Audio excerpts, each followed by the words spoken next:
Hi guys, Black is here. Let me tell y'all what's going on. Alright, this is Friday, and yes, I bought another car. I said the next car I buy was going to be a Mercedes, BMW, or another Cadillac DeVille, or a Trailblazer. I actually didn't say nothing about the Trailblazer, but that's what I was thinking. But a friend of mine, we was talking, and she's telling me that a guy came to look at her car. He was supposed to buy the car for $500, but when he got there, he dropped the price to $300. And she bought this car brand new. It's a 2014 Chevrolet Equinox. I thought it was 180. She says it's got 200,000. Well, some months ago, I recharged the battery, started the car up, and it was knocking. And I don't know, was the oil light on or not? I think the oil light was on. Well, anyway, the car is not all that fast to me, so I didn't really want it. But, she was talking about how people, don't want to give her anything for it. And I explained to her, with a bad motor, people are not going to give you a whole lot for it, Now, I decided to Google 2014 Equinox, and I saw quite a few of them for sale, and the price sort of kind of surprised me.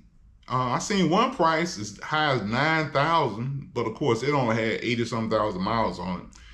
I think the highest mile one I saw, and I looked at maybe 15, I think it was 150,000, and the guy still wanted, I think, $6,000 for it. So I'm guessing hers running would probably be worth maybe $3,000. Well, anyway, she needs some money to pay her car note on her. She has a 2022 Equinox. So I decided, I just give her $400. I said, I give you $400 for the car. So she accepted. So I'm going to go pick the car up Saturday, bring it to my house. And I guess I'll make some videos about it then. I watched one or two videos, and somebody mentioned it may be a timing change knocking instead of the engine. It sounded to me like it was a rod knock, but I ain't never worked on. I changed the oil on that car a couple times. That was it. Anyway, so that's what I'm gonna do.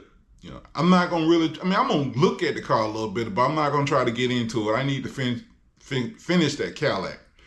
And I haven't made any videos because I have a sore on the bottom of my right foot. I've been waiting on it to heal, and it won't heal. Probably because I'm working 6 days a week. I should take some days off, but I got bills needing paying. So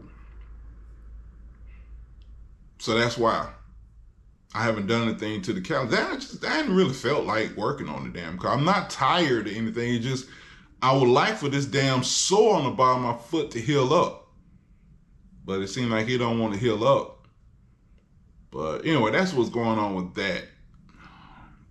I guess that's about all I got to say. I had something else I was going to talk about, but oh yeah, the Mercedes, right?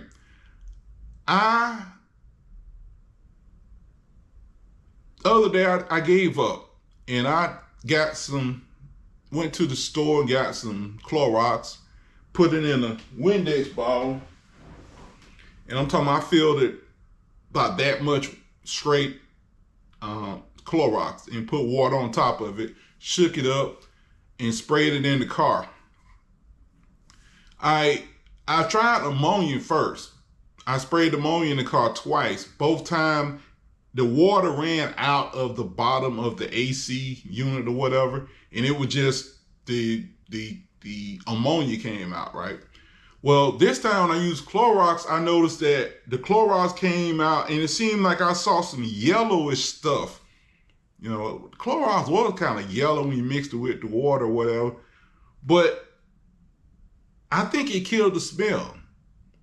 I actually did it twice because I didn't use all the Clorox. I added some more water and sprayed it in there again a day or two later. And I was afraid to drive the car to work, but 2 days ago I drove the car to work, drove the car back home.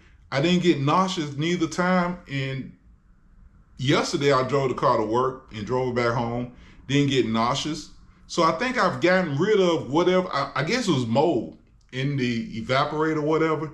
I thought I was gonna have to take the damn thing out and clean it or replace it or whatever, but the Clorox seemed like it took away the smell.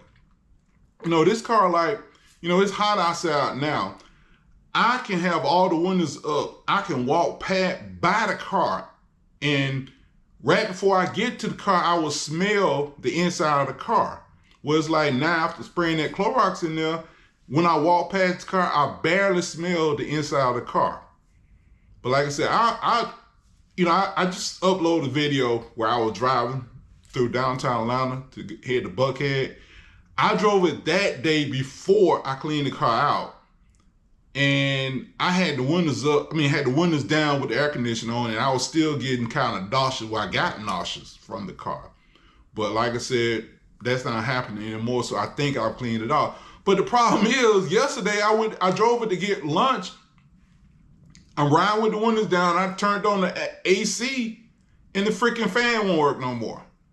I don't know, did I mess the fan up, spraying all that Clorox in there, or did that head unit I bought off eBay for like $70 some months ago?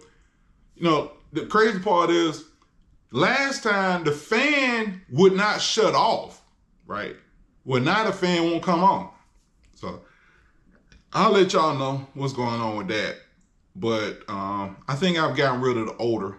Well, part of the odor anyway. I think I need to clean the carpet again and wipe down the seats again. But I think it's better, And I'm gonna tell you something. I'm thinking about just going to, I forgot to call the Mercedes place.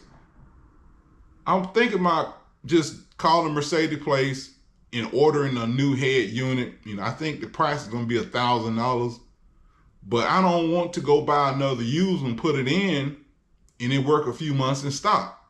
I don't like doing interior work on cars. So, and I save quite a bit of money when I fix the brakes myself. So if I have to spend $1,000 on a head unit, so be it.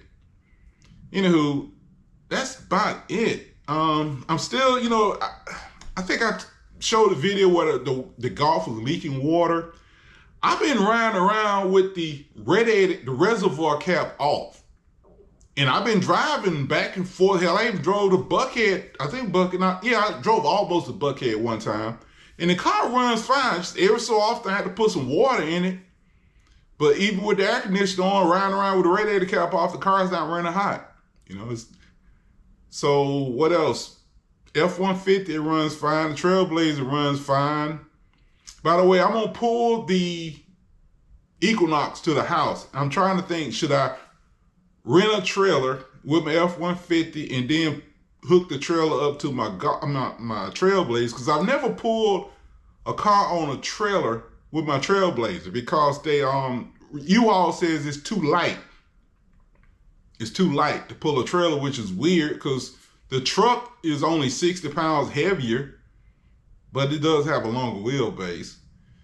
But anyway, I probably just use the truck to tow that Equinox. I think it's 3,760 pounds, which is 4,750 something. It's going to be, 700 pounds. F-150 is going to be overweight because it's only supposed to tow 5,000 pounds. But I've noticed last time I towed with it, with those wider Continental tires, the truck seemed more stable. But I think I had weight on the back of the truck then also, or did I? I didn't have weight on it. No, I pulled that Mercedes home, and it was 3,600 pounds, 3,660.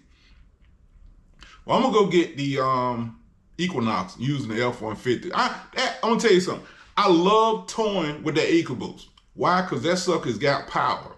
It don't play around. You get it on the expressway and you set it at 60 miles per hour, cruise control on. It'll run 6 gears until it hit a hill. It'll drop one gear, and will hold 60 miles per hour going up all the way up a hill. You know, I made a few videos of me towing. You know, I didn't really get a whole lot of views, but whatever, man. I love towing with it. That EcoBoost, that little 2.7 twin turbo V6. And speaking of that, the Equinox, it's 2014. It's got a 2.4, which is only slightly smaller than the engine in that F-150. Yeah, it's a 4-cylinder, but still 2.4. And here it is, pulling all that weight. By the way, the Equinox, say it is 182 horsepower. I forgot what RPM. I think it was 6,200 or something like that. I've driven it before, but I didn't really put my foot in it because it was her car. And I didn't really think it was that. Well, actually, I didn't put my foot in it because it was her car. I didn't want to dog her car out back when it was running good. Oh, by the way, the car has 200,000 miles. Now, I can't change the filter in the transmission, at least I don't think I can. But to prove a point, to prove that the Car Wizard, the Car Care Nut, and all them other YouTubers who claim that if you change the transmission fluid, that you mess up the transmission, I'm gonna change the transmission fluid at 200,000 miles and show you guys you're not gonna mess up the transmission. You will not mess up the transmission. And like I said before, the reason they say that is because they don't want, most people don't get the transmission fluid changed until the transmission start messing up. So a lot of those shops don't want to change the transmission fluid because when the transmission stop pulling, you're going to blame them. So now instead of just telling you that, they'll tell you a lie. Oh, don't change it because it messed the transmission up.